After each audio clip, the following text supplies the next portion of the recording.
Seniori v sociálnom zariadení Medic M na Severe majú od piatku dôvod na radosť navyše. Otvorený tu bol útulný park, ktorý poslúži nielen na oddych. Práce na parku pri sociálnom zariadení Medic M na Severe začali pred 3 týždňami, no zdá sa, že za krátku dobu sa podaril kus dobrej roboty a už od piatka takýto priestor nielen pre oddych slúži všetkým seniorom navštevujúcich sociálne zariadenie na Severe. My sme to ladili do takých 3 oblastí. Jedna oblasť je kvetinová levandula, ktorú vlastne budeme využívať na terapie. Druhá oblasť je taká užitková, sú tu ovocné stromky a kriky, kde vlastne si naši seniori môžu potom obrať tú úrodu, ktorá sa tu urodí, a potom vlastne je pracovná, kde vlastne majú nasadenú zeleninku a kvietky, o ktoré sa starajú. Sociálne zariadenie seniorom ponúka každý deň zaujímavý program, ktorý bude vďaka novému parku rozmanitejší ako doposiaľ. Máme tu vlastne celoročný pobyt ambulantný.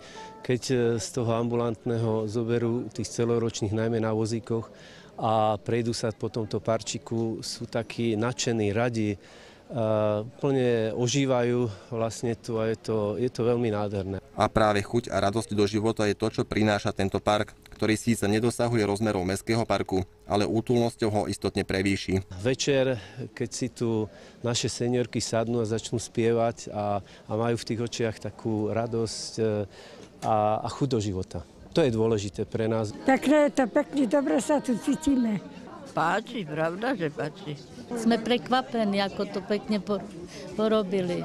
Pre mňa je to veľký úspech, že vlastne je o naše zariadenie veľký záujem a že tí seniori v podstate tu nedožívajú, ale určitým spôsobom proste s radosťou tu žijú a myslia na budúcnosť, nie na to, ako v podstate nejakým spôsobom dožiť. Sociálne zariadenie na Severe je budova bývalého detského sanatória, ktorá prešla rozsiahlou rekonštrukciou a pri príležitosti slávnostného odovzdania parku bol tento deň využitý aj na prehliadku priestorov. Chceme ukázať tento park, chceme ukázať, ako žijú naši seniori tu v tomto zariadení.